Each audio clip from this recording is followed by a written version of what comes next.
Muy buenas noches. Silencio, por favor.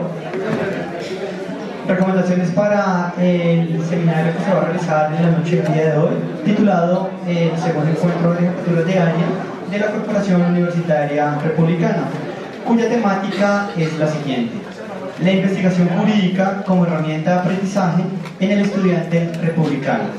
Para ello, rogamos tener en cuenta la siguiente información. Por favor, sus celulares ponerlos en modo silencio o apagarlos durante la intervención de los estudiantes y cada uno del cuerpo de docentes que va a hacer su respectiva presentación. Acto seguido, tenemos el siguiente orden del día. Primero, himno nacional. Segundo, himno de la Corporación Universitaria Republicana. Tercero, palabras de nuestro vicerrector académico, doctor Alejandro Castillo. Cuarto, palabras de nuestro director del programa, doctor Anthony Castellanos. Quinto, palabras de las jefaturas de área a cargo del doctor Carlos Eduardo Amaya del área de procesaje. Sexto, ponencias de los estudiantes de séptimo a noveno semestre de la Facultad de Derecho de la Corporación Universitaria Republicana frente al encuentro que se realiza el día de hoy. Octavo, cierre del encuentro. Comenzamos con el protocolo. Palabras del vicerrector académico, doctor Alejandro Castillo.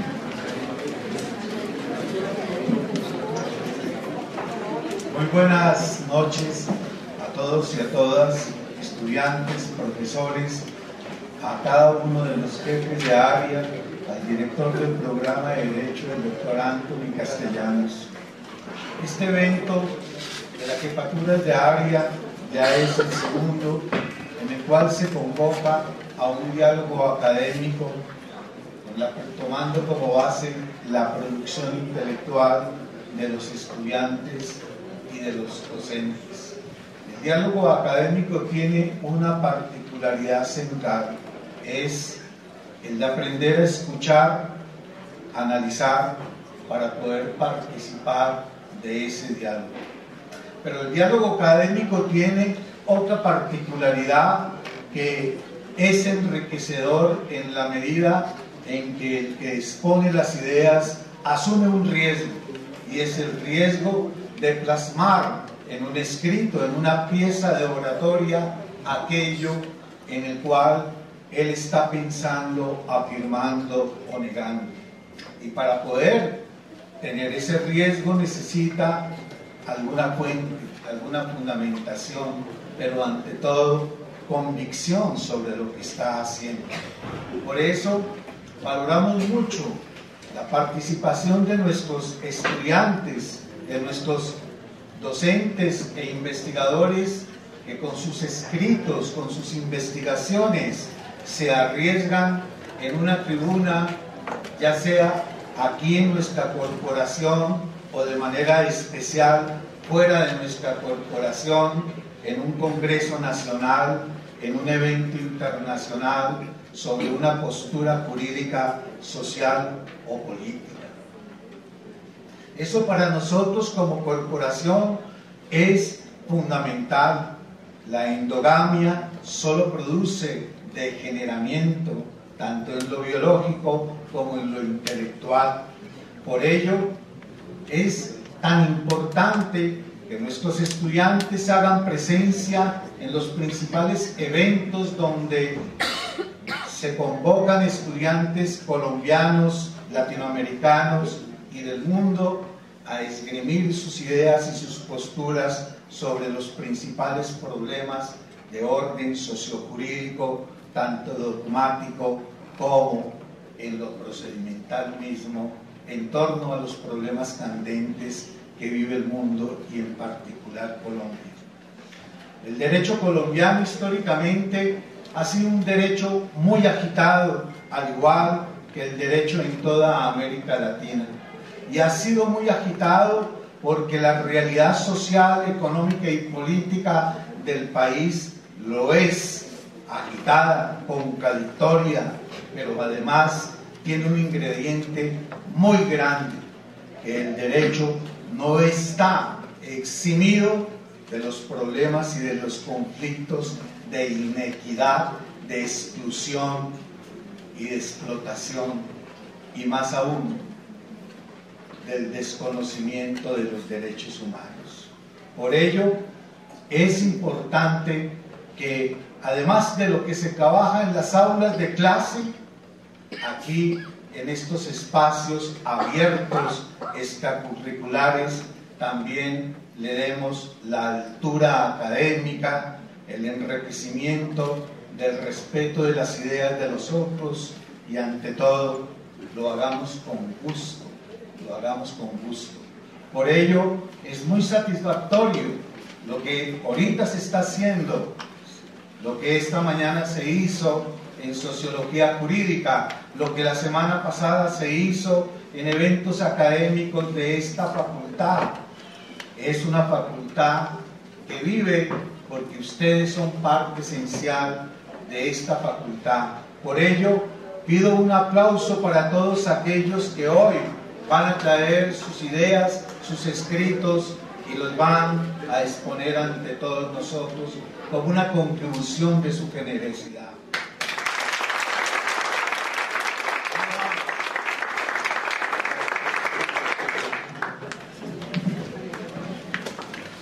Tercero. Cuarto. Palabras del director del programa, doctor Anthony Castellano, de la Facultad de Derecho. Bueno, buenas noches a todas y a todos. Igual que dije esta mañana, realmente pienso que para mí es altamente gratificante llegar a estos escenarios, siempre sobre la base de escuchar los argumentos que vienen de parte de ustedes, los estudiantes, que mi concepto de universidad no es nada más y nada menos que el 80% de la misma. Ustedes son la esencia de esto. Hoy quiero hacer una pequeña reflexión sobre la base de más bien de dejar una idea que siempre me asiste más en estas jornadas maratónicas, que yo sé que parten de 6 de la mañana, 7 de la mañana, posteriormente esas jornadas laborales fuertísimas, para finalmente aterrizar en este auditorio o en esta universidad, siempre con 10.000 dificultades ahí de por medio, ¿no? Esa idea, desde luego, yo la he logrado transmitir, la he logrado pensar a la luz de un pensamiento clásico. Por allá hay un pensador que se llama Immanuel Kant, y al final del día él se preocupaba por que digámoslo así, las personas alcanzaran su madurez, cumplieran los 18 años. Desde luego él no estaba hablando en el plano físico, sino en el plano, yo pienso que en el plano intelectual. Adquirir la madurez parte del presupuesto de que usted tiene unas competencias específicas para ejercer una vida, ejercer y tomar unas decisiones en el campo de una misma sociedad, ¿no? Esa vieja preocupación sobre la base de que si usted no alcanza esa madurez, muy seguramente las decisiones las tomarán otros y las tomarán por ustedes. Esa preocupación, desde luego, del Renacimiento y más del proceso de la Ilustración, que partía de esas preocupaciones, esas realidades sociales, siempre sobre la base de que las personas que las soportaban poco o nada se dedicaban a pensar acerca de las soluciones que tienen o que se podían generar para las mismas. Yo pienso que realmente aquí todos los que estamos en el auditorio somos jóvenes en el plano no físico, sino en el plano intelectual de la idea que acabo de esbozar en el pensamiento kantiano. Realmente lo interesante de ser jóvenes no es como nos han vendido esa idea según la cual nosotros vamos a ser el futuro de este país. No es cierto, nosotros no vamos a ser el futuro de este país, nosotros somos el presente de este país. Y es muy diferente ubicarse usted en el plano prospectivo en un futuro que ubicarse realmente en el único presente. Realmente no existe ni el pasado ni el futuro, es esa constante que nos pone aquí en este aula, en este auditorio, en este momento. ¿Cuál es el punto a discutir? Realmente me alegra saber que ustedes y yo estamos alcanzando la madurez intelectual siempre sobre la base de las decisiones que estamos tomando.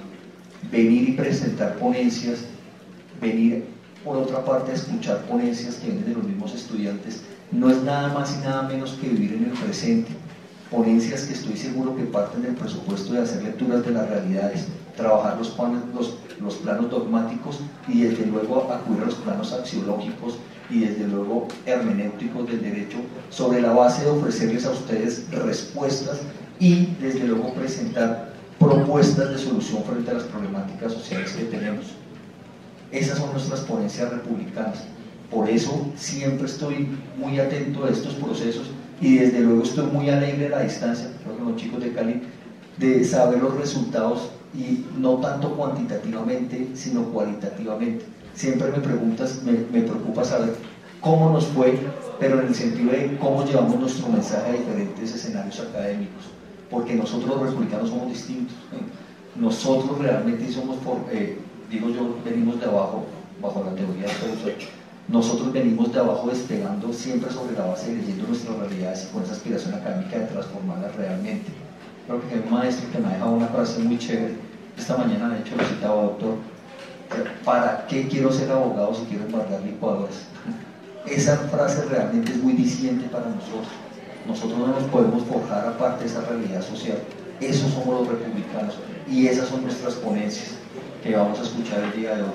Entonces simplemente resumo felicitándolos porque estamos alcanzando la madurez juntos, felicitándolos porque estoy seguro que no somos el futuro de este país, sino somos el presente. Y desde luego invitándolos desde ya a que no solo sean las 5 personas que tienen las ponencias proyectadas, sino que más adelante sigan siendo de aquí para atrás todos los estudiantes que se paran en este auditorio de los diferentes escenarios académicos de la Republicana a presentarse con argumentos válidos y a presentar propuestas no retóricas sino argumentativas, siempre sobre la base de alcanzar un mejor futuro para este país, pero ojo, viviendo el presente, un constante presente, que es lo que somos. Muchas gracias. Quinto, palabras a cargo del doctor Carlos Eduardo Amaya, jefe de área del Departamento de Derecho Procesal. Buenas noches. ¿Cómo han estado? ¿Bien? Bueno, para mí es un inmenso honor estar esta noche representando a todos mis compañeros, jefes de área. Desde el 15 de agosto del año 2017 hacemos parte de esta bella familia, de esta institución maravillosa que nos ha abierto las puertas a cada uno de nosotros. Y créanme que ya en estos más de 13, 14 meses que estamos ejerciendo como jefes de área, ha sido una experiencia magnífica. Y de esa experiencia, de los elementos más bellos ha sido conocerlos a cada uno de ustedes, bien sea como estudiantes o como ponentes, muy dignos y muy buenos representantes de esta, nuestra familia republicana. Desde el año 2017, desde el mes de agosto, quien les habla, en compañía de los doctores Fernando Buitrago, de la doctora Janet González, que acaba de llegar. Profe, por favor le invitamos a que siga y nos acompañe. Bendita entre los hombres, y el profesor Wilson Franco. Llegamos desde el 15 de agosto, pero si no hubiese sido por las valiosas enseñanzas y la colaboración de los doctores René Moreno y Héctor Barbosa, seguramente las labores que hemos adelantado no habrían salido tan bien como han resultado hasta ahora. Nosotros, desde el 15 de agosto, proyectamos la realización de un plan de trabajo que antes no existía, y nos planteamos principalmente como eje de nuestro trabajo la participación estudiantil y la creación de un nuevo conocimiento donde ustedes sean los principales protagonistas. En ese orden de ideas, tuvimos la oportunidad de participar en la Universidad Libre, muy bien representados por los estudiantes Nicolás Segura y Valentina Calle. Ellos nos representaron muy bien en la Universidad Libre en el Congreso Estudiantil de Derecho Laboral, ya en su tal vez octava, novena edición. Octava. Ellos desempeñaron un excelente papel representándonos a nosotros como comunidad republicana en la Universidad Libre. De igual forma, también en la misma institución tuvimos la oportunidad de enviar por primera vez una representación republicana liderada por nuestro maravilloso estudiante Mario Manuel León, quien con su grupo nos representó en la Universidad Libre en el 20º Congreso Procesal en homenaje al maestro Jairo Parra Quijano y en las jornadas de actualización del derecho procesal en homenaje al maestro Adolfo Mina Balanta.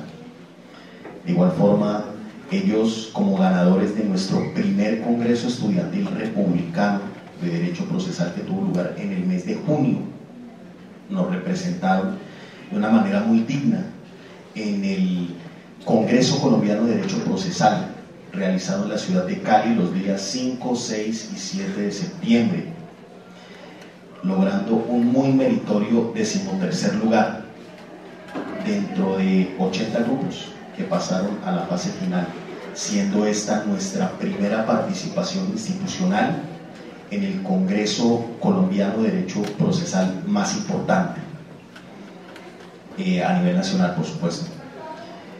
Además de otros compañeros que en este momento les ofrezco excusas porque se me escapa el nombre, que también nos han representado muy bien a nivel institucional, a nivel interinstitucional y a nivel nacional. De igual forma, desde el área de procesal tuvimos la oportunidad de crear un espacio que antes no estaba, que era la jornada de actualización en derecho procesal, y también lo representó muy bien el estudiante Sebastián Ricaute, quien también nos va a acompañar hoy presentando el trabajo que hizo con mucho esfuerzo y que es un trabajo muy bueno y que para mí va a ser un gusto que lo presente aquí ante ustedes. Realmente, ya para terminar y para no aburrirlos más, en nombre de Janet, de Fernando y de Wilson, en primer lugar les queremos dar las gracias a todos ustedes por abrirnos las puertas de esta casa de estudios, por permitirnos orientarlos en lo poco o mucho que les hayamos podido colaborar, pero que realmente para nosotros es un honor sentirnos también representados en la labor que han adelantado cada uno de ustedes. Digamos que este es un muy sencillo homenaje en nombre de las jefaturas de área queremos hacer a cada uno de ustedes, estudiantes y semilleros que han dedicado tanto esfuerzo en construir un nuevo conocimiento, porque estamos en una dinámica en la cual no se trata de solo identificar o interpretar el derecho, sino también de transformar el mundo a través de la creación de nuevos conocimientos, y eso es lo que han hecho cada uno de ustedes. De verdad, muchísimas gracias, y en nombre de las jefaturas de área, insisto, agradezco a todos ustedes por permitirnos la oportunidad de orientarnos en lo que hayamos podido ayudar, y además, en nombre de las jefaturas de área, también los felicitamos a todos ustedes por esa excelente labor de representación institucional que han hecho a nivel interinstitucional y a nivel nacional. Muchísimas gracias.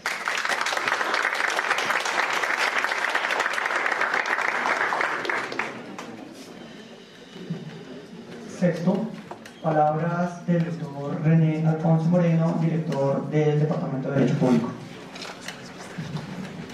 Buenas noches para todos. Un cordial saludo a las directivas de la Universidad, Corporación Universitaria Republicana, al doctor Alejandro Castillo, vicerrector académico, a los colegas profesores, directores de área, y fundamentalmente a todos ustedes por su asistencia. Voy a tomar 2 minuticos básicamente para hacer una reflexión en relación a un tema que hoy, como lo dice bien el profesor Carlos, hemos avanzado en 15 años de vida institucional, y una vez que por fin vemos un logro que se refleja en la participación en eventos académicos extracurriculares y en presencia y con participación de otras instituciones educativas de nivel superior. Y me refiero en particular a la investigación. Por lo tanto, el tema que cada uno debemos de conectarnos es que la formación de abogados no solamente se hace o se forja en las aulas de clase, sino que tiene que extenderse más allá en el tema de la investigación. Y la investigación no es un tema de un horario de clase, ni es un tema de un programa académico, sino que tiene que ver con algunas habilidades y destrezas que tenemos que estar desarrollando cada vez en nuestra vida profesional y diaria. En esa medida, ustedes se tienen que ubicar que estamos en un inicio de un nuevo ciclo con unas nuevas tecnologías y cada vez el proceso formativo es de autoformación. Por lo tanto, ustedes no tienen que estar esperando que su conocimiento sea obra de los docentes. Los docentes realmente somos una guía, mostramos un camino, pero últimamente he utilizado una expresión, es que aquí no formamos abogados, aquí ayudamos a que ustedes se formen abogados, porque la formación es la autodisciplina, la formación es del quehacer diario y del compromiso con cada uno de nuestros diferentes ejes temáticos. En esa medida voy a rescatar que hemos ido implementando un tema que es la investigación y que la investigación es transversal a todas las asignaturas de derecho. Por eso aquí ustedes ven los trabajos de las diferentes áreas, de derecho laboral, de derecho procesal, derecho penal, de derecho laboral, y así, en esa medida, también es importante que ustedes conozcan algo que también es bueno que nosotros lo reconocemos, y es que nosotros nos hacemos mejores docentes gracias a que tengamos buenos estudiantes. Es decir, que en la medida en que tengamos en esa interacción crecemos mutuamente, porque nosotros también estamos en permanente crecimiento y lo hacemos junto a ustedes. Y la investigación es el medio más adecuado para obtener esos objetivos. Y en esa línea, por lo tanto, hemos fortalecido los semilleros. Y en particular, quiero que ojalá hagamos un reconocimiento en este acto a todos aquellos estudiantes que han participado en los diferentes eventos académicos, en diferentes centros educativos, por dos razones. Porque llevan el nombre de esta institución, segundo, porque se atrevieron a ir, tercero, porque están creciendo individual y en términos de profesionalización han ido aumentando, han ido haciendo ese aporte. Por lo tanto, para no señalar los diferentes protagonistas, quiero pedir para todos aquellos que han hecho eso un fuerte aplauso.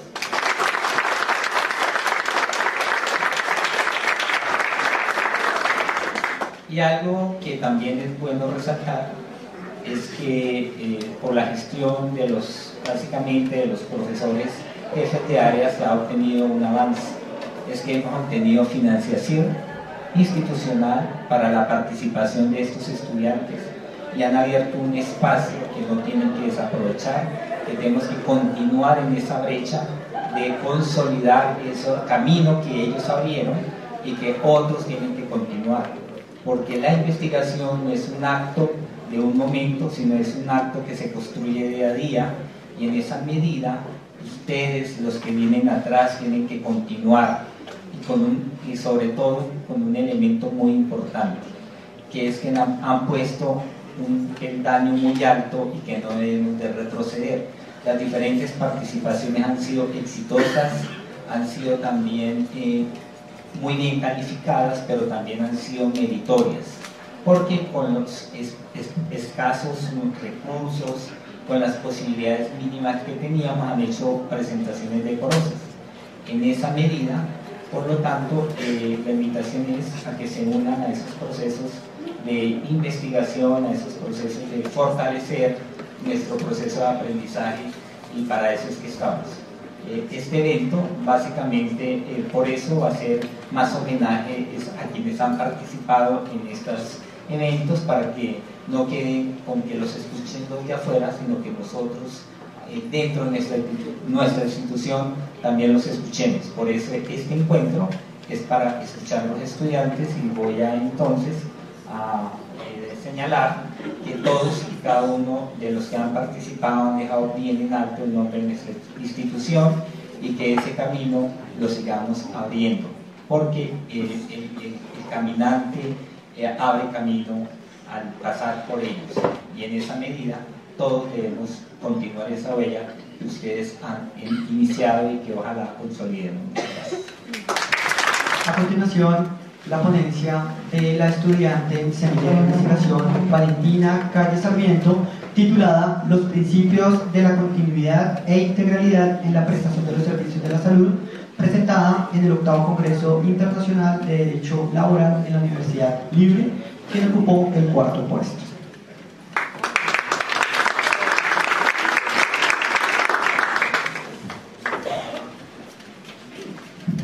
Muy buenas noches a todos los asistentes, agradeciendo de antemano a los directivos, a las alternativas de área, al doctor William Fernando Buitrón Valderrama y a todos los que se encuentran aquí en el auditorio el día de hoy. Para iniciar, el nombre de mi ponencia está titulada como Los principios de la integralidad y de la continuidad en la prestación de los servicios de la salud. ¿Por qué los principios de la integralidad y por qué continuidad? Porque estos dos principios son inherentes a la norma y nos fundamentan lo que ahora tenemos como el derecho a la salud. Para poder iniciar respecto al tema, debemos abordar la metodología a tratar. ¿Qué metodología vamos a establecer? Inicialmente, haremos un análisis jurisprudencial y normativo respecto al tema que en este caso es el derecho a la salud. Posterior a esto, plantearemos como una pregunta-problema o un problema de investigación a desarrollar durante la ponencia. En este caso, nuestro problema va encasillado a que si la correcta aplicación de estos dos principios nos puede dar una mejoría respecto a la prestación de los servicios de la salud.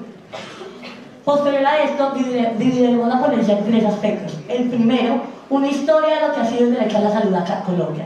El segundo, hablaremos sobre los principios inherentes a la norma, que como ya lo dije, es la continuidad y la integralidad. Y como tercer paso, hablaremos de la aplicación a nivel nacional. Cómo se vive la cotidianidad de estos dos principios y si de verdad la norma es una sola letra muerta o se aplica. Para iniciar con esto, hablaremos sobre la historia del derecho a la salud.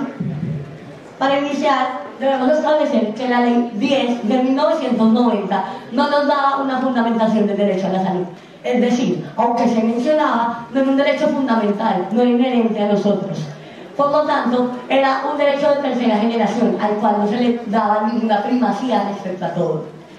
Con la Ley 100 de 1993 se establece un modelo económico, es decir, tenemos derecho a la salud, pero estamos supeditados a los recursos del Estado como tal. Es decir, tampoco se le da la verdadera importancia que merece este derecho.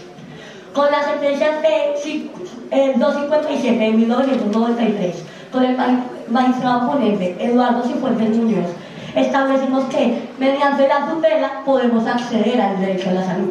Pero entonces, porque hay unos problemas de tutelitis en el país, para todo tenemos que tutelar, para que nos demos a grave toca tutelar, para que nos afiliemos toca tutelar, todavía tenemos residuos de esa ponencia. Pero con la ley 1751 del 2015 establecemos que el derecho a la salud se vuelve fundamental, es decir, que ahora sí nada nos puede separar de ellos. ¿Esto es una ilusión, una utopía o es una realidad? Para hablar de los principios inherentes a la norma, debemos tocar en primera instancia la continuidad. La continuidad, según el doctor Martín Zurdo, es la cualidad de no ser interrumpida, apoyado en la Real Academia Española y esto expandido a todos los ámbitos de la vida. Es decir, que debe haber continuidad en la prestación de los servicios de la salud desde que yo me enfermo hasta que yo me alivie. Es decir, en urgencias, en postquirúrgicos, en la cirugía, nuevamente les planteo. La continuidad si se ve reflejada en la prestación de los servicios de la salud o es una simple utopía. Si hablamos de integralidad, no podemos tocar este principio sin referirnos a la sentencia T039 del 2013, con el magistrado ponente Jaime Araújo Rentería, quien estableció que para hablar de integralidad debemos tocar 2 elementos. El primero, el garantismo a la continuidad, es decir, que sin continuidad no hay integralidad.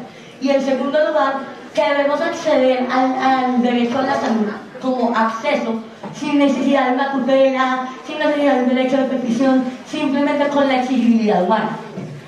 Tocando estos 2 principios, les dejo como reflexión. Si estos 2 principios en realidad fueran como tal lo que dice la norma, lo que dice la jurisprudencia, porque hay tantos muertos en las EPS, porque no dejamos morir en urgencias, porque no se llega a una sala, un quirófano, porque hay paseos de la muerte, porque rondamos de hospital en hospital para exigir nuestro derecho. Para hablar de la aplicación de los servicios de la salud, debemos establecer que bajo la sentencia 297 del 2015, con el magistrado ponente Jaime Araujo Rentería nuevamente, no deben tener en cuenta el presupuesto nacional, que deben seguir trabajando y es exigido para ellos prestar un adecuado servicio de la prestación de los servicios de la salud. Sin embargo, vemos que la realidad es otra, que a uno no la atienden porque uno no ha pagado, que yo me muero porque no he pagado, que no hay recursos, que no hay medicamentos, que lastimosamente si nos vemos supeditados al presupuesto nacional.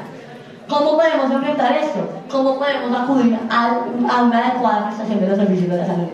Lo que presentamos en esta ponencia y la propuesta que les quiero hacer a cada uno de ustedes es que por favor dejemos de pensar que como está codificado se cumple.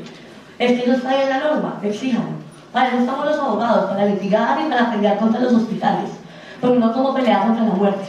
Uno no puede no se puede lavar las manos diciendo que como está en la norma se debe hacer cumplir. No. Nosotros debemos fundamentar lo que es el derecho a la salud, apropiarnos de los derechos inherentes a nosotros y fundamentar como los derechos humanos lo hacen, como el bloque de constitucionalidad, como el artículo 49 de la Constitución Política y 15.000 tutelas más, 80.000 sentencias más nos verifican que sí, que tenemos derecho a la salud. No en conexidad con la vida. ¿Para qué nos sirve vivir si vivimos enfermos? ¿Para qué nos sirve vivir sufriendo por una acetaminofén? Debemos apropiarnos de la norma y como conclusión respecto a todo lo que les he dicho es que en primer lugar la correcta aplicación de los principios de la integralidad y de la continuidad sí nos daría una seguridad jurídica, es decir, sí nos daría fundamento para establecer que somos seres humanos, pero eso toca hacerlo. Yo en qué momento tengo que llegar a un hospital y decir, señor, por favor, tóqueme que soy de carne y que estoy sufriendo. No. Debemos apropiarnos de nuestro reglamento jurídico. Debemos apropiarnos y exteriorizarnos. No nos estoy mandando a hacer revoluciones, no nos estoy mandando a que marchemos mañana por la universidad pública.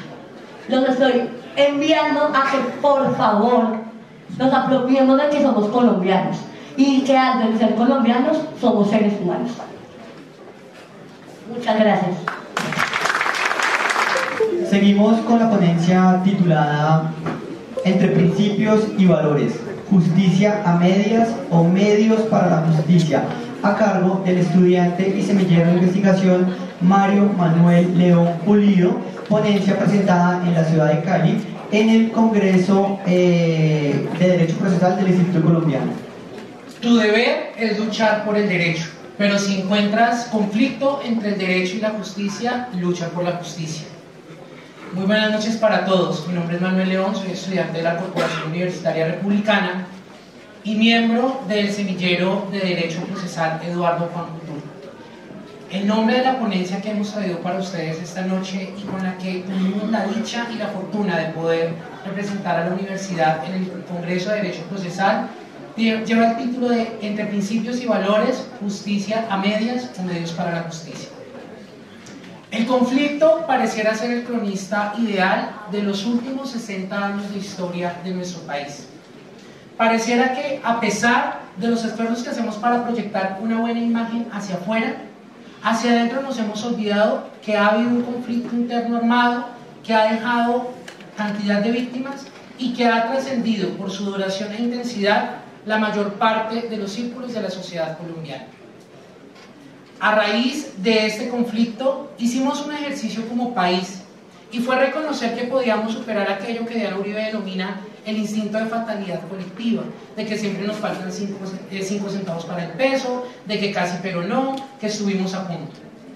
Es por esto que a través de los acuerdos suscritos por el Gobierno Nacional y la guerrilla de las FARC en el mes de noviembre de 2016, en lo que conoceremos como el Acuerdo del Teatro Colón, se logró llegar a dar algo que todo el mundo pensó que era imposible para ese momento: una salida negociada y pacífica al conflicto armado.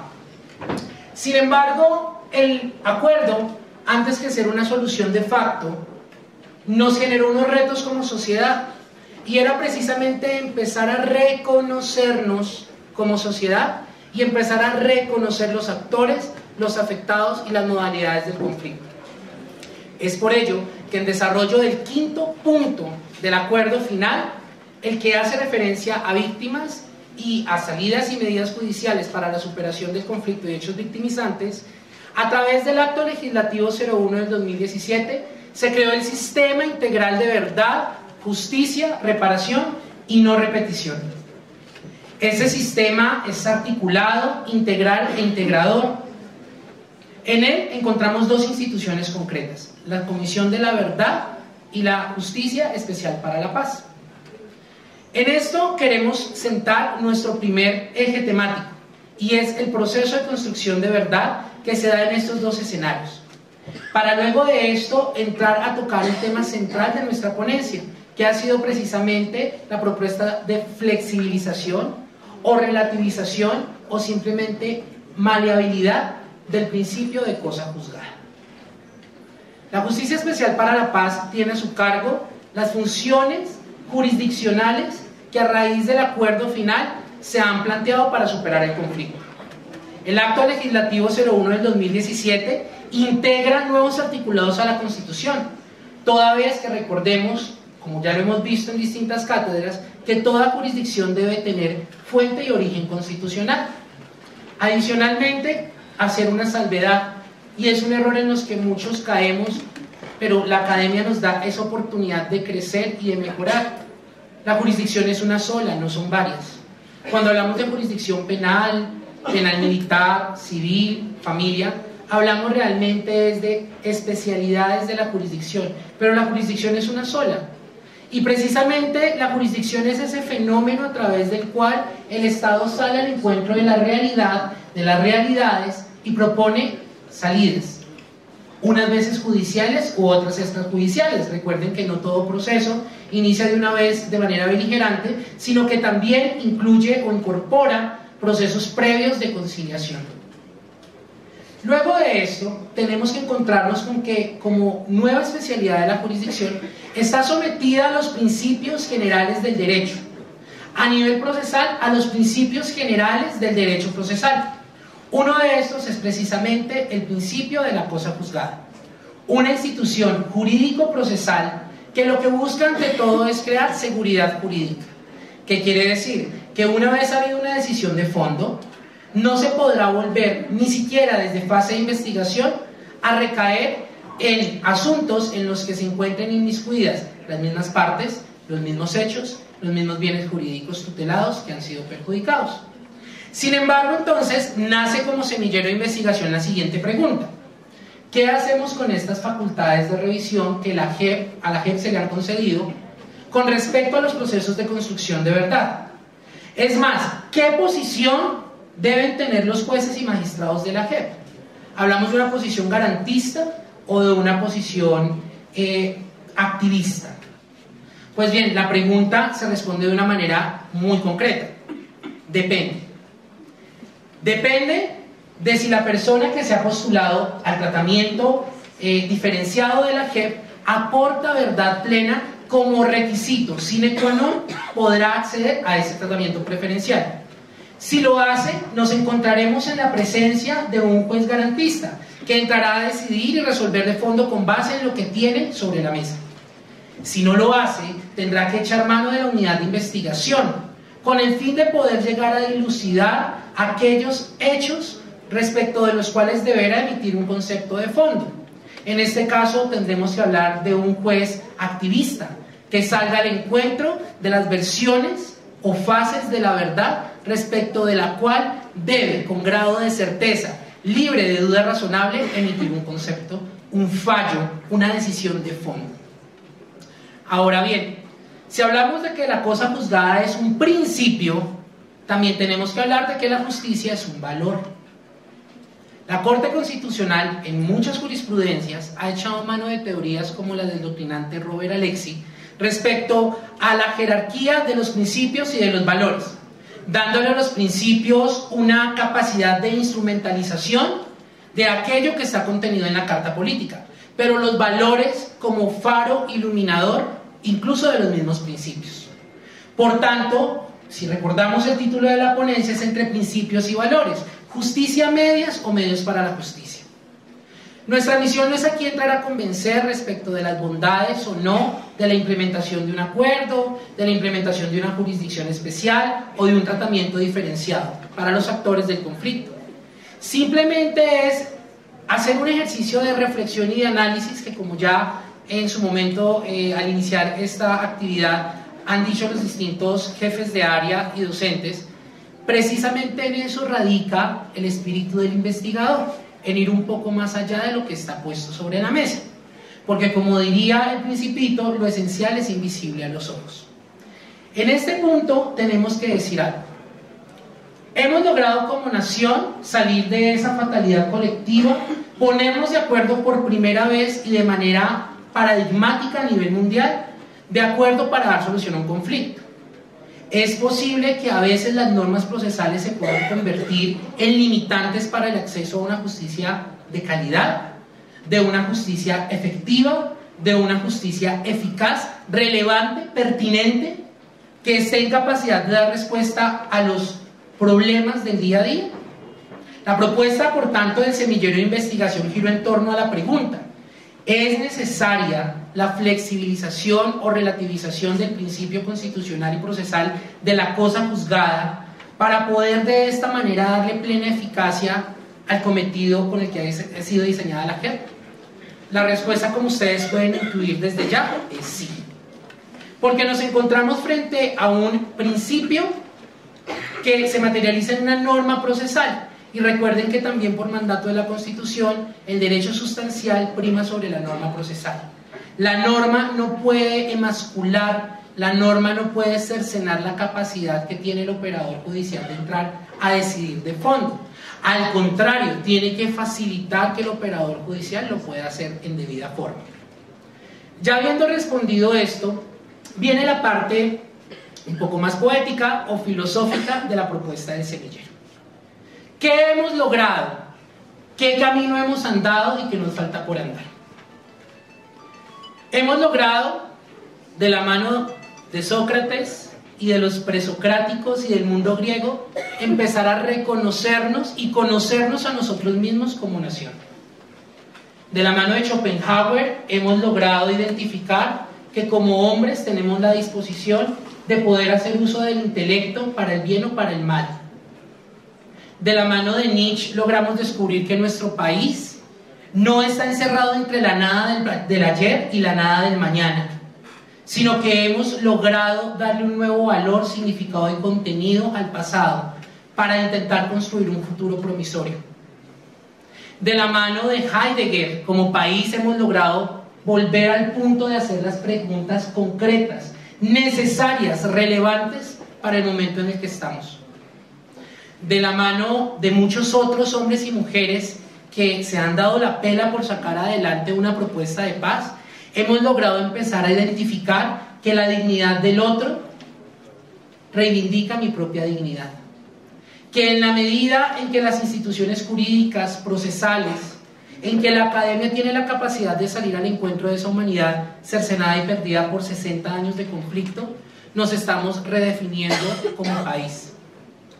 Que bajo la propuesta de Derrida hemos podido entrar a descomponer el conflicto y la historicidad de las últimas décadas de historia de nuestro país, con el fin de poder identificar en qué fallamos.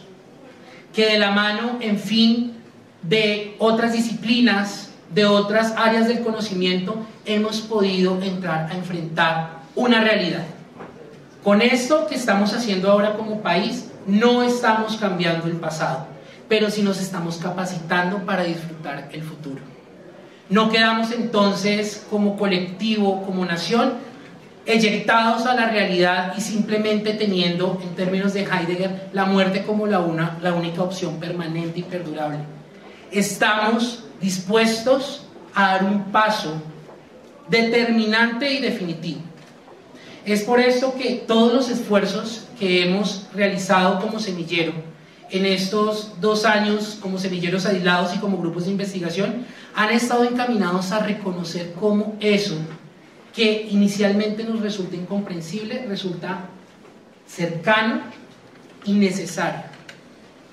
La reflexión final con la que intervinimos en Cali fue simplemente una frase de Sir Isaac Newton: los hombres hemos construido muchos muros, pero hemos construido pocos puentes.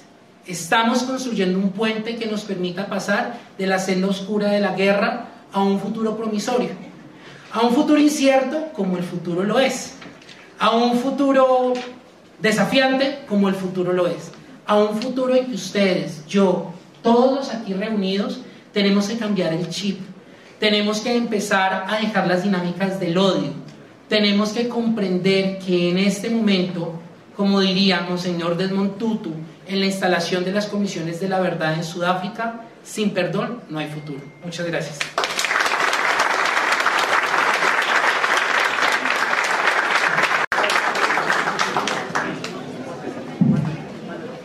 Muchas gracias. A continuación, la ponencia de la estudiante y líder social Lina María Perdomo Rojas, titulada Derechos de las trabajadoras sexuales en el contexto laboral. Cabe aclarar que esta ponencia está liderada por el doctor Wilson Franco y el área laboral, y es una ponencia que se va a presentar en el 9º Congreso Internacional de Derecho Laboral en la Universidad Libre en abril del año 2019. Adelante, Lina. Buenas noches, directivos, docentes, estudiantes, invitados y demás miembros de la comunidad educativa.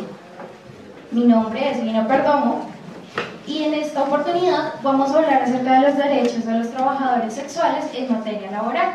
Como ya se dijo, esta investigación se hizo bajo la dirección del área del privado y también del área laboral, junto con mi compañera Brenda Mendieta. Nuestro plan de trabajo inicia con una breve introducción acerca de lo que es la prostitución y de lo que se trata de este trabajo, seguido de la respuesta a la pregunta problema dividida en 2 partes. La primera alusiva a las generalidades y la segunda alusiva al panorama mundial de la prostitución en el siglo XXI, seguido de unas cortas conclusiones. Pues bien, empecemos con una corta introducción. La prostitución es una labor mediante la cual una persona presta un servicio de carácter sexual con la finalidad de recibir una remuneración o un beneficio a cambio. En Colombia, solamente en la ciudad de Bogotá, las cifras de la prostitución ascienden aproximadamente a 30.000 personas. El problema aquí parte cuando nos damos cuenta de que no existe ninguna clase de regulación normativa clara que busque garantizar los derechos de los trabajadores sexuales en materia laboral. Bien, pues esta pregunta es la que pensamos responder a partir de un método de investigación de análisis documental apoyado por unas encuestas realizadas por medio de las redes sociales, las cuales veremos más adelante. Todo esto, como ya lo dijimos, para responder la siguiente pregunta: ¿cuál ha sido el papel adoptado por el Estado colombiano en cuanto a los derechos de los trabajadores sexuales en el contexto laboral? Bueno, hablemos acerca de las generalidades. En principio, es oportuno decir que la prostitución surgió a partir del siglo XVII, aproximadamente, antes de Cristo, y se dio en Mesopotamia, luego se extendió a Babilonia, donde se realizaba obligatoriamente por las mujeres por lo menos una vez en la vida con extranjeros como símbolo de hospitalidad. Esta actividad era tan importante que se realizaba en el santuario y a cambio de esto se recibía una remuneración. Luego de esto pasamos a Grecia, donde era considerado un rito eminentemente religioso en honor a la diosa de la fertilidad. Pasando un poco las páginas, nos encontramos con la Edad Media, donde, contrario a lo que pensaríamos, los trabajadores sexuales recibían la aprobación del clero siempre y cuando tuvieran un distintivo que los hiciera ser evidentes ante la sociedad en razón a la labor que desempeñaban. En la modernidad, gracias al surgimiento de los estigmas en contra de las personas que se dedicaban a este oficio, surgen las zonas marginales, ya que era establecida una zona específica para que ellos pudieran ejercer su labor.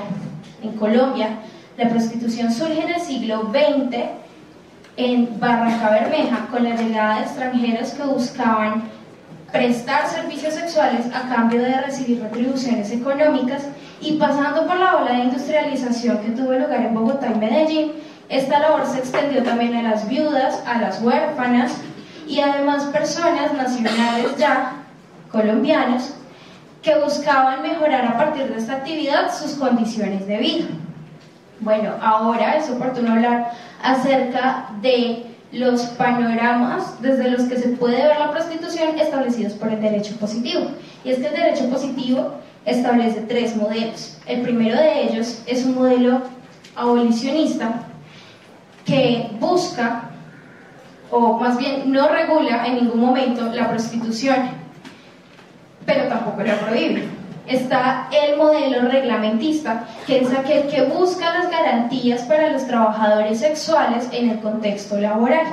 Está el modelo prohibicionista, que es aquel que no solo prohíbe la conducta, sino que también castiga a las personas que la ejercen y que acceden a los servicios.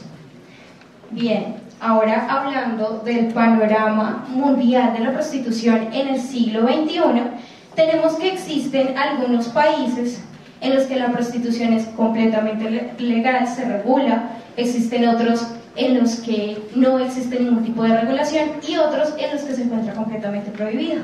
Tenemos el caso de Tonga, donde la prostitución se encuentra completamente prohibida y las personas que la ejercen y que acceden a los servicios reciben sanciones altas por involucrarse en dicha actividad. Pasamos a Canadá, donde existe regulación normativa frente a la prostitución, pero lamentablemente los trabajadores sexuales son vistos como víctimas, razón por la que quienes acceden a los servicios generalmente se ven perjudicados por alguna clase de sanciones, lo que termina en últimas afectando a la industria. Pasando de allí, nos encontramos con Alemania, que legalizó la prostitución, y esto ha generado un gran avance en la economía del país, un gran crecimiento en la economía del país. Por último, tenemos un país que nos lleva décadas de evolución en materia laboral en este tema, y es Austria. Austria ha legalizado completamente la prostitución, regula los establecimientos donde se prestan los servicios sexuales en pro de las garantías de los trabajadores sexuales, pero no se queda allí. Además de eso, cobija a los trabajadores sexuales dentro del ordenamiento jurídico laboral destinado a los demás trabajadores. Es decir, en Austria el trabajo sexual es una labor completamente normal que goza de los mismos derechos y garantías que gozan los demás trabajadores. Ahora hablemos acerca de los pronunciamientos que han realizado organizaciones a nivel internacional acerca de la prostitución. En principio, tenemos a la Organización Mundial de la Salud, que menciona que la prostitución es un trabajo comercial por medio del cual se busca tener una remuneración tras la prestación de un servicio. Seguido de esto, tenemos a la Organización de las Naciones Unidas, que dice que la prostitución es cualquier clase de labor ligada a la prestación de servicios sexuales que realizan las personas con la finalidad de lucrarse. Por otro lado, la Organización Internacional de Trabajadores, OIT, menciona en uno de sus informes que aunque no obliga a ninguna de las naciones a reglamentar el ejercicio de la prostitución, sí considera que el Estado debe ser garante del pleno ejercicio y goce de los derechos de los trabajadores sexuales en razón a la labor que desempeñan. La Corte Interamericana de Derechos Humanos, por otro lado, menciona que los trabajadores sexuales son la parte de la población más expuesta a vulneraciones de sus derechos en el contexto laboral y, adicional a esto, a situaciones de violencia. porque existe muy poca regulación frente a este tema. Pasando de esto, es oportuno hablar acerca del panorama colombiano para la prostitución. Pues bien, la prostitución, como bien lo sabemos, acá no tiene ninguna clase de regulación. Los pronunciamientos que se han dado se han producido a través de la jurisprudencia, como es el caso de la sentencia 476 de 1997 del magistrado ponente Vladimiro Naranjo Mesa, que dice que la prostitución no tiene ningún tipo de regulación en Colombia y que además no debe ejercerse de manera desproporcionada. Por otro lado, tenemos la sentencia 629 del año 2010 del magistrado ponente Juan Carlos Henao Pérez, quien manifiesta que existen situaciones en las que se puede configurar un contrato laboral entre el trabajador sexual y el administrador del establecimiento en el que éste presta sus servicios. Pasando a la sentencia de tutela 736 de 2015 de la magistrada Gloria Estela Ortiz, tenemos que la Corte establece la necesidad, manifiesta la necesidad de crear regulación puntualmente frente a los espacios en los que se genera la prestación del servicio de prostitución, de servicios sexuales. Esto con el fin de evitar no solo las vulneraciones a los trabajadores sexuales en el contexto laboral, sino también con el fin de evitar a toda costa situaciones como la trata de personas y demás que puedan llegar a afectar la integridad de los ciudadanos.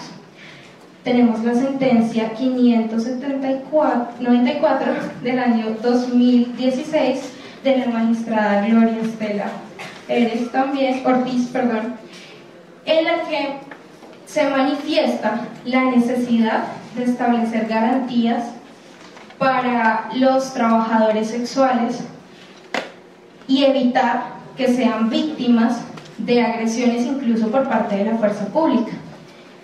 El pronunciamiento más reciente que tenemos de la Corte Constitucional se produjo el 18 de agosto del año en curso, en el que, mediante audiencia pública, la Corte Constitucional manifestó que existe una necesidad enorme de regular el trabajo sexual en Colombia y de garantizar el pleno ejercicio de los derechos y garantías de los que deberían gozar los trabajadores sexuales. Ahora hablemos acerca de lo que encierra en realidad la vida de los trabajadores sexuales en Colombia. Por medio de las redes sociales se realizó una encuesta en la que se le preguntó a personas entre 15 y 30 años, estudiantes, profesionales, trabajadores y miembros de comunidades religiosas, si consideraban que la prostitución era un trabajo, a lo que el 3% se abstuvo de opinar, el 72% afirmó que sí era un trabajo y el 25% manifestó que no lo era. Quienes manifestaron que sí era un trabajo, que consideraban que sí era un trabajo, dijeron que era una labor como cualquier otra, debido a que se prestaba un servicio con la finalidad de obtener algún lucro o algún beneficio por la prestación del servicio. Pues bien, ahora vamos a compartir unas conclusiones y como la primera de ellas es que el Estado colombiano se encuentra en deuda con los trabajadores sexuales, ya que no ha sido garante y promotor del ejercicio de sus derechos, y esto obviamente lo convierte en un promotor de la vulneración de los mismos. En segundo lugar, tenemos que es necesario que se establezcan políticas que garanticen el ejercicio seguro de la labor de la prostitución, esto mediante el ordenamiento jurídico laboral, en razón al derecho a la igualdad establecido en el artículo 13 de la Constitución. Podemos decir que no es necesario crear una regulación particular para los trabajadores sexuales, sino que al reconocer su posición de trabajadores podemos añadirlos o hacer que se cobijen al Código Sustantivo de Trabajo y demás normas que regulen y garanticen los derechos de los trabajadores. Solamente cuando dirijamos nuestra mirada hacia las minorías, solamente Cuando nosotros nos pongamos en los zapatos de aquellos que han sido ignorados por el Estado durante tantos años, solamente allí podremos decir que nos estamos convirtiendo en un Estado realmente incluyente. Muchas gracias. Muchas gracias para la señora Celina. A continuación, la ponencia del estudiante Sebastián Ricaurte, denominada el juramento estimatorio en el Código General del Proceso. El estudiante Sebastián Ricaurte hizo esta ponencia en el primer curso de actualización del derecho procesal celebrado en esta casa de estudios, y el estudiante Ricaurte es miembro del Movimiento Republicano Estudiantil de la Corporación Universitaria Republicana. Le damos la bienvenida.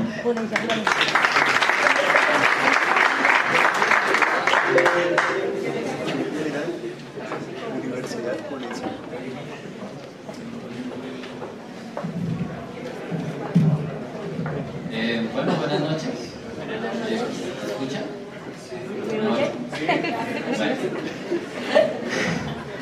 Vamos a hablar del juramento estimatorio, y este es un tema que nosotros hemos decidido abordar por una razón, y es porque se presenta como un tema nuevo en el Código General del Proceso, pese a que entró en vigencia a partir del 2012. Porque el juramento estimatorio guarda una esencia del Código General del Proceso, y es con base en su filosofía. No sé si algunos hemos leído la exposición de motivos del juramento estimatorio, cuando el doctor Pedro Parra Quijano empieza y dice, lo presenta como un acto revolucionario, porque, en palabras del doctor René Moreno, sistematiza lo que era difuso, lo que se empleaba anteriormente, con base en interpretaciones, con el Código de Procedimiento Civil, con la Ley 1395 del 2010. Pues bien, vamos a dividir este momento en dos facetas. Una es para intentar comprender la esencia del juramento estimatorio en el Código General del Proceso y en realidad en el ordenamiento jurídico con una mirada histórica, y después en pragmática.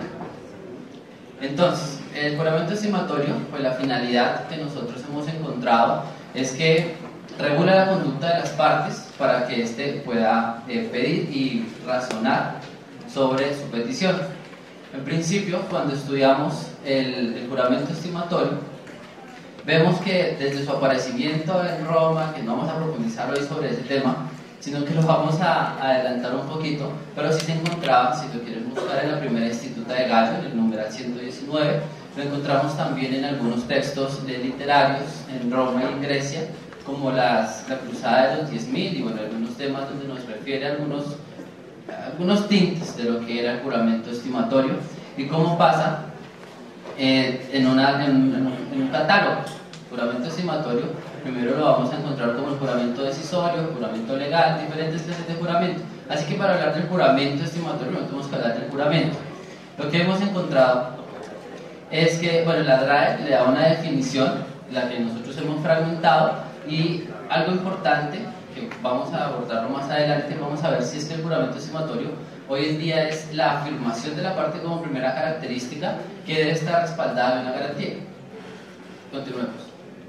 Entonces ahí vemos el catálogo, es una manifestación de parte, lo encontramos en una de las clases como la parte se manifestaba en el juramento estimatorio, y va a traer un avance normativo en la evolución histórica importante de esto, y es que el doctor Pedro Alejo Cañón Ramírez ubica el juramento estimatorio en un plano muy difuso. Dice, bueno, ¿por qué nace la necesidad de jurar?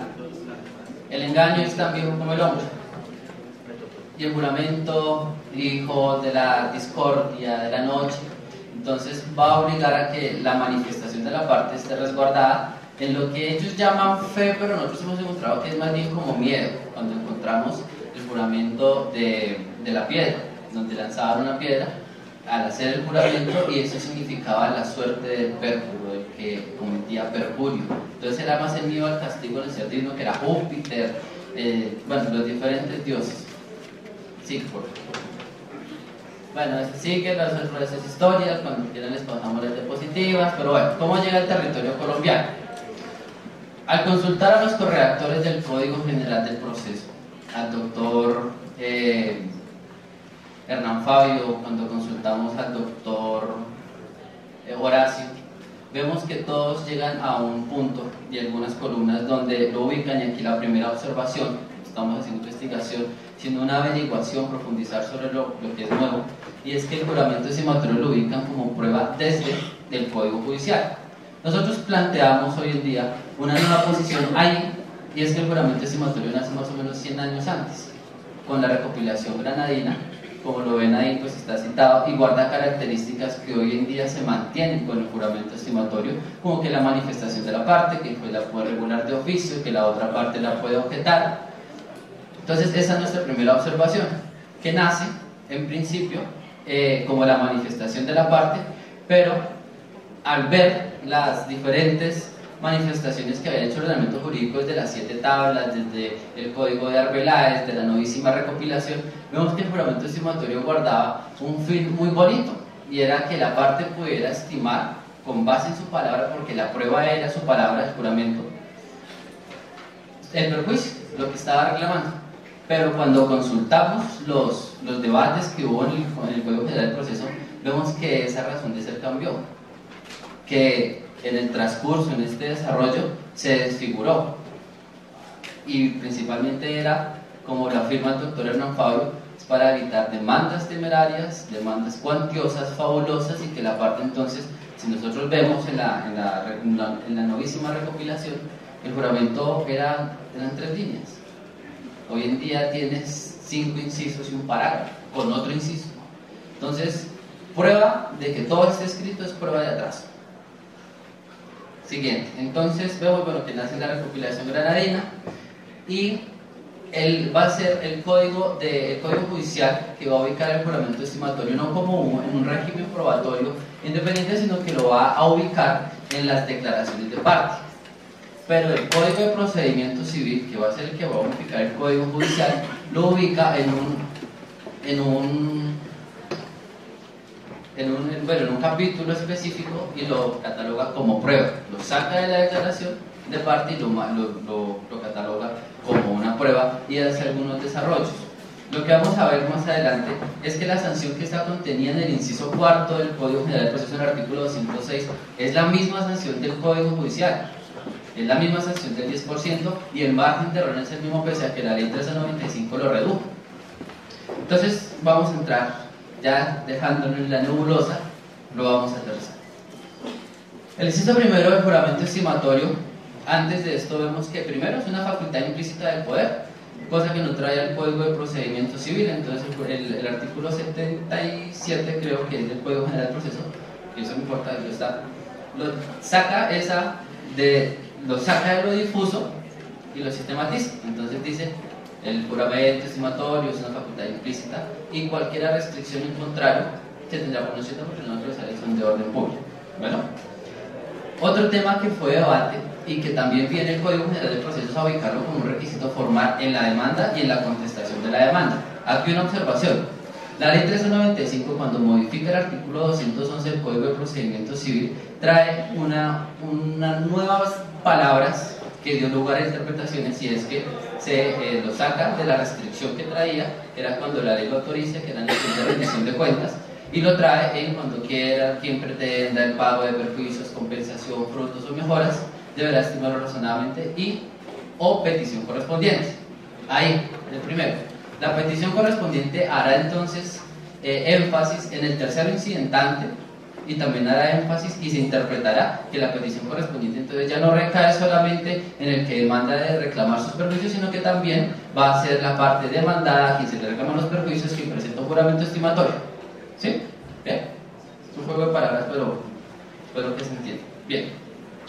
El requisito formal de la demanda fue demandado por inconstitucionalidad. La Corte lo entró a resolver en la sentencia C067, y lo aborda diciendo que no es solamente un requisito formal de la demanda, no es un mero formalismo.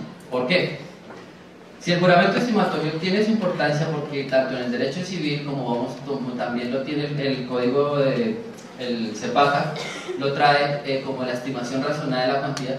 Y si nosotros cogemos el artículo 82 del Código General, pues vamos a ver que el juramento estimatorio incide en prácticamente todo. Primero, ¿cuál es el primer requisito para la demanda?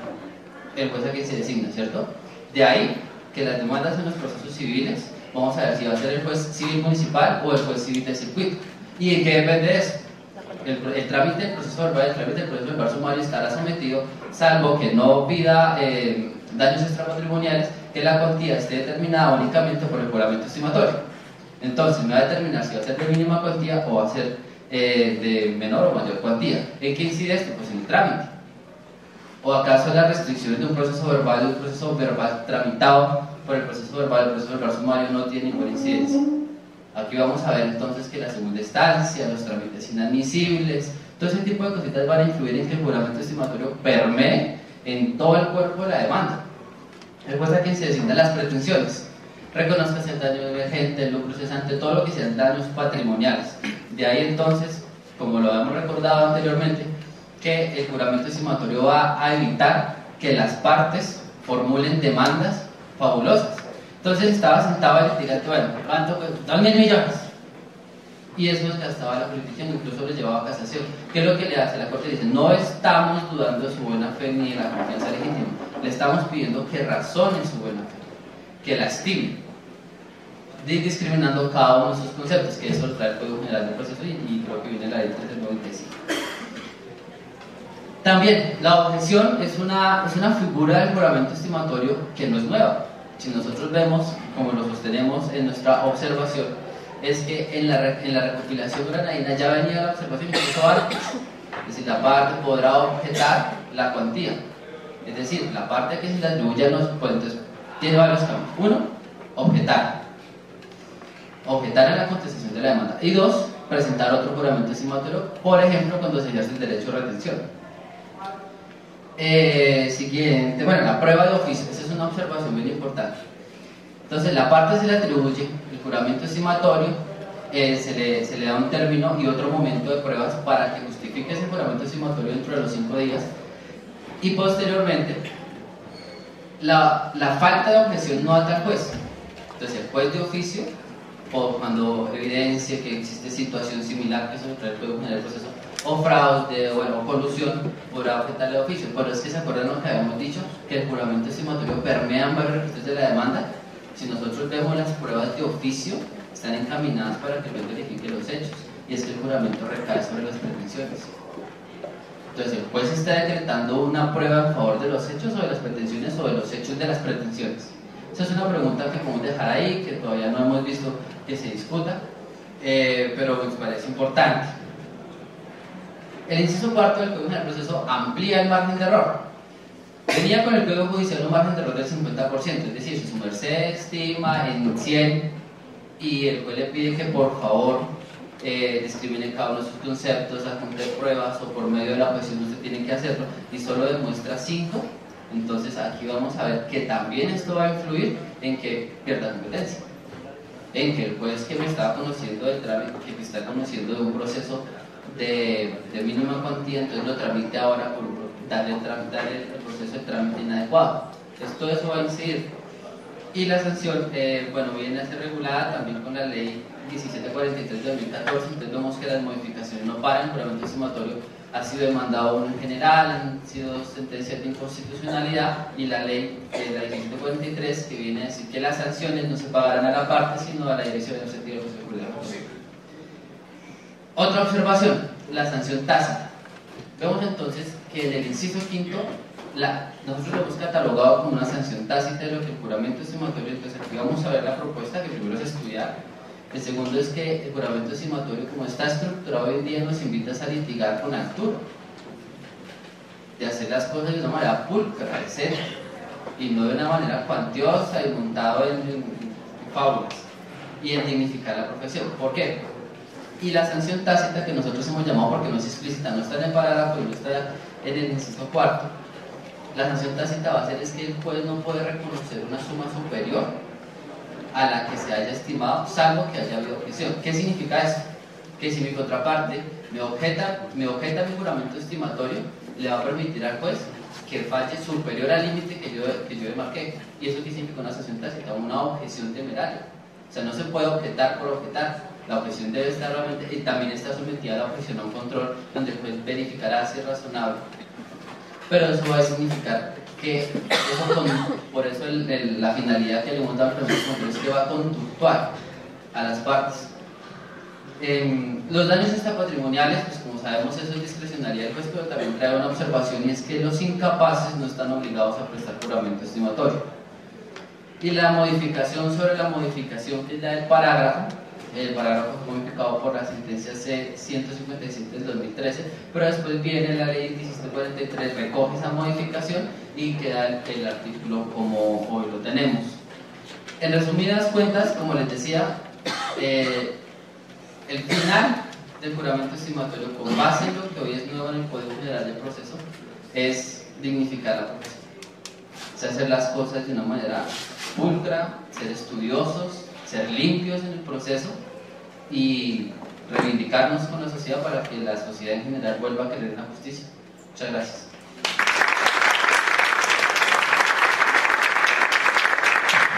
Gracias. Finalizamos con la ponencia del estudiante y semillero de investigación, ganador del concurso en ACOPADE, instituciones de facultades de Derecho a nivel nacional, ocupando el primer puesto, y del cuarto puesto en el Congreso Internacional de Derecho Laboral, Nicolás Felipe Segura, con la ponencia titulada El Derecho Laboral con el enfoque diferencial indígena. Bienvenido.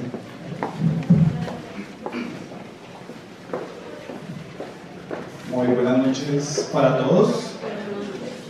Doctor Fernando, doctor Barbosa, doctor René, doctora Janet, doctor Wilson, a mis compañeros ponentes el día de hoy, a los compañeros que quedan. El día de hoy queríamos hacer una presentación acerca de nuestra ponencia con la cual, pues, con Valentina, como ya lo comentó el doctor, asistimos a la Universidad Libre, tal también como lo comenta el doctor René, haciendo institución, haciendo academia, y por una pasión que tenemos adentro y que la llevamos. Y una de esas pasiones para mí siempre ha sido la parte del enfoque diferencial étnico y de las comunidades indígenas, ¿sí? Dentro de los cuales mi ponencia para la Universidad Libre fue el derecho laboral con el enfoque diferencial indígena en la legislación colombiana. Para esto, lo primero que hicimos fue desarrollar unas metodologías en las cuales, de acuerdo a las experiencias que hemos tenido como estudiantes y también dentro del campo del trabajo que he desarrollado, pudimos darnos cuenta de que en la legislación laboral no existe ni siquiera la palabra indígena. O si bien descubrí hace poco que en el artículo 7º sí se habla de que cuando hay menores de edad indígenas se debe pedir permiso a un gobernador para que pueda trabajar, tal cual como si fuera el representante legal, en diferencia a todas las personas que pueden ser su núcleo familiar. Para esta razón, lo primero que quería hacerles era una frase inicial: todos somos indios, todos estamos dentro de Dios, por eso siempre seremos indios. Para esto vamos a hacer una breve introducción. Nos hemos dado cuenta dentro del desarrollo de esta investigación también que en el derecho laboral, además de no existir la palabra indígena, tampoco se ha logrado establecer un enfoque diferencial étnico. Cuando en el desarrollo de la investigación lo vamos a ver, vamos a descubrir que ni siquiera hemos logrado en el artículo 53 crear un estatuto de trabajo, que si no hemos llegado a esto, que es una obligación del Congreso, porque lo establece la Constitución, ¿cómo más vamos a lograr establecer un enfoque diferencial? ¿Cómo más si se han violado preceptos, principios, como lo ha sido la consulta previa, de la cual nosotros debemos tener y manejar? Es por eso que, de acuerdo a la hipótesis y al desarrollo de la pregunta de investigación, nosotros nos preguntamos, más adelante por favor, ¿está en concordancia el derecho laboral y la seguridad social con el enfoque diferencial étnico y la cosmovisión indígena del país? De antemano ya tenemos la respuesta, y es no. Uno de estos factores, cuando dividimos la investigación, son dos. Uno, lo vamos a tratar por la parte del derecho laboral, como la introducción que estaba trazando, y la segunda, conforme a lo que se establece como seguridad social. De primer modo, cuando hablamos del derecho laboral, estamos hablando del conjunto de estas beneficios, o mejor, de protección, porque es un derecho totalmente proteccionista hacia todo el mundo occidental. Pero ¿qué ha sucedido? Estos beneficios también han sido vulnerados, tal es así que se han creado organizaciones como la Organización Internacional del Trabajo, buscando la protección de las comunidades, tanto de la población trabajadora, después de tantas revoluciones que se lograron para que existiesen derechos laborales. Pero nos hemos olvidado también de que existieron unas barbaries, un genocidio y una responsabilidad de reparación, que ya, si bien es cierto, no la vamos a tener hoy en día, como fueron, digamos, los homicidios por el caucho en 1729, cuando se le hacía un genocidio en las comunidades indígenas por no querer trabajar el caucho, o cuando los capataces tenían la libre disposición de matar al indígena que no tenía la posibilidad de soportar una carga, razón por la cual, posterior a esto, fue que trajeron a la población africana para que pudiera llevar estos tipos de trabajos. Esta es otra situación. Hemos sido víctimas de esclavitud y aún lo somos. Si como trabajadores occidentales hoy en día aún sentimos que estamos siendo esclavizados, y lo mencionamos cada día, este trabajo es esclavizante, ¿cómo más lo van a hacer las comunidades indígenas? ¿Cómo más cuando llega un proyecto, vamos a hablar en este caso de hidrocarburos, genera una falsa expectativa, genera una enfermedad holandesa que no es más que hacer un cambio en todos los usos y costumbres de un pueblo o de un sector? Esta enfermedad holandesa nos ha pegado duro. Como experiencia, lo hemos comentado en situaciones donde una simple gaseosa podía valer 1.000 pesos, y al llegar a un proyecto petrolero, únicamente al llegar, ya la gaseosa vale 5.000. ¿Dónde está ahora este dinero? ¿Cómo lo vamos a adquirir si no es pidiéndole a la misma petrolera que nos contrata? ¿Por qué? Porque ya tampoco les interesa que nuestras chagras de trabajo, nuestro plátano, nuestra yuca o demás que hemos venido trabajando, pues pueda ser vendido, porque ya la cosmovisión también del mundo occidental viene cambiando. Ya cambiamos, entonces, el plátano con la rapipapa. Entonces, ahí empiezan a generarse problemas. ¿Cuál es la situación respecto a esto? Vamos a analizar también que cuando se logra, digamos, que todo fluye de una manera normal, una consulta previa, se logre protocolizar. De antemano, y haciendo un paréntesis, la consulta previa es un derecho fundamental dado a las comunidades étnicas del país, y es un derecho fundamental por la sentencia SU 039 de 1997 del magistrado ponente Antonio Carbonell, que ratificó de manera anterior la Ley 21 del 91 por el bloque de constitucionalidad del Convenio 169 de la OIT, la Organización Internacional del Trabajo, la única que se ha preocupado por decir que los indígenas y los pueblos étnicos y tribales también tenían unos derechos y una protección. Pero esta protección no era simplemente para darles un trabajo, sino para la preservación de sus usos, costumbres, cultura y sobre todo espiritualidad y cosmovisión.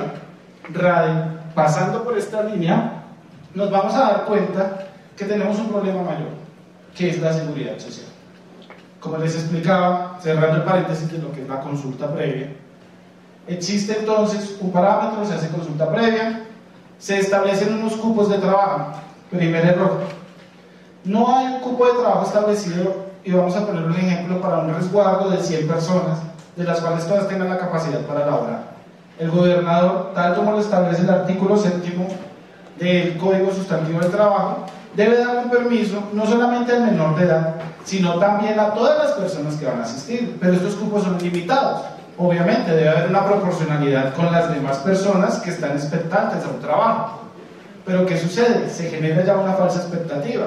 ¿Por qué? Porque todas las personas que están dentro de una comunidad indígena han cambiado totalmente sus usos y costumbres para depender de un proyecto petrolero.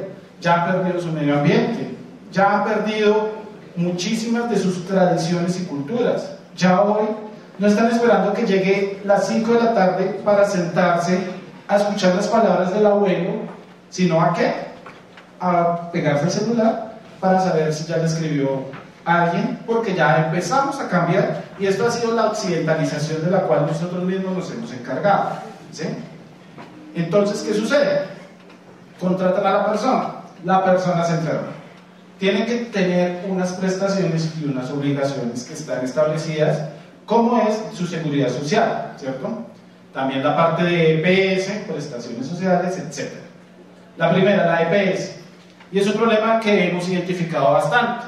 ¿Qué sucede cuando un taita, un curaca, un chamán o una persona sabedora, su abuelo, dentro de sus usos y costumbres, permite, o mejor, dice que él lo va a curar sobre una enfermedad? ¿Qué va a pasar?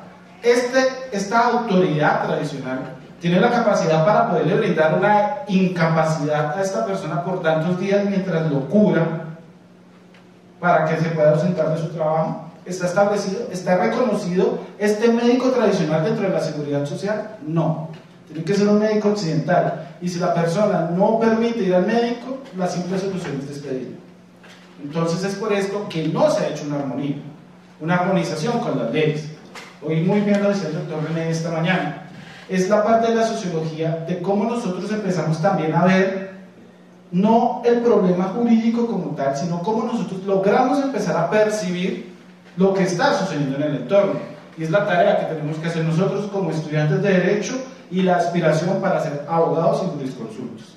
Es también por esta razón que cuando nosotros presentamos este trabajo y el desarrollo de la investigación, analizamos que la integración y la armonía que debe haber para que el enfoque diferencial étnico, para que las comunidades indígenas se vean vinculadas, tiene que ser cuando se haga un trabajo juicioso y acucioso también por el Congreso en lo que se denomina este Estatuto de Trabajo, algo que ni siquiera se ha podido realizar.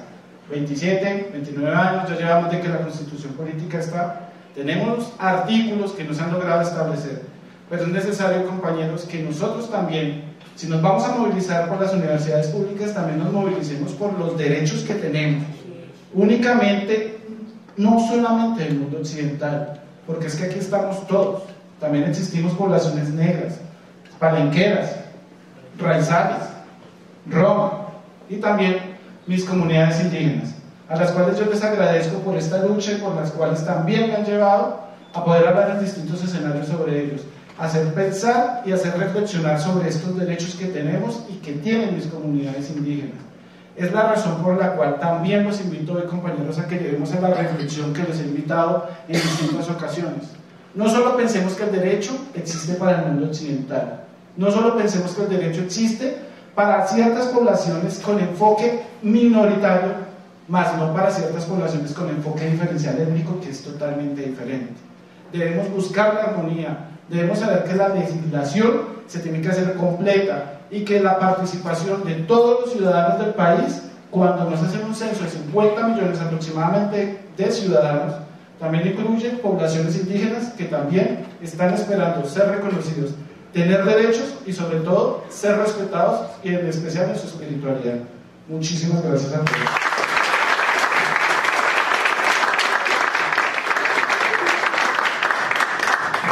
Muchísimas gracias al estudiante Nicolás Felipe Silva. Finalizamos el siguiente evento, no sin antes darle el uso de la palabra a los asistentes que se encuentran esta noche para que puedan formular 3 preguntas a los ponentes frente a las temáticas que se han trabajado. ¿Alguno de los presentes desea formular alguna pregunta?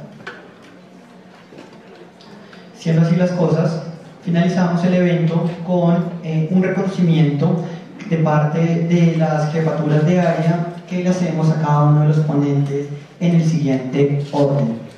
Estudiante Valentina Calle Sarmiento, la Corporación Universitaria Republicana le hace un reconocimiento, el cual será entregado por parte de la mesa que nos preside esta noche.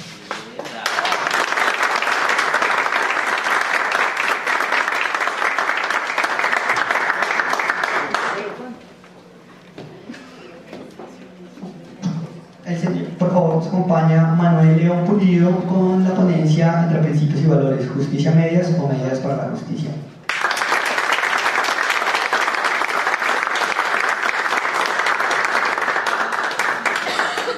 Lina María Perdomo Rojas, derecho de las trabajadoras sexuales en el contexto laboral colombiano.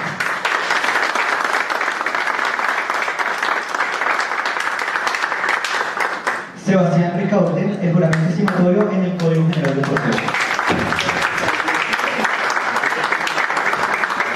Finalizamos con el estudiante Nicolás Felipe Segura, el Derecho Laboral con el enfoque internacional.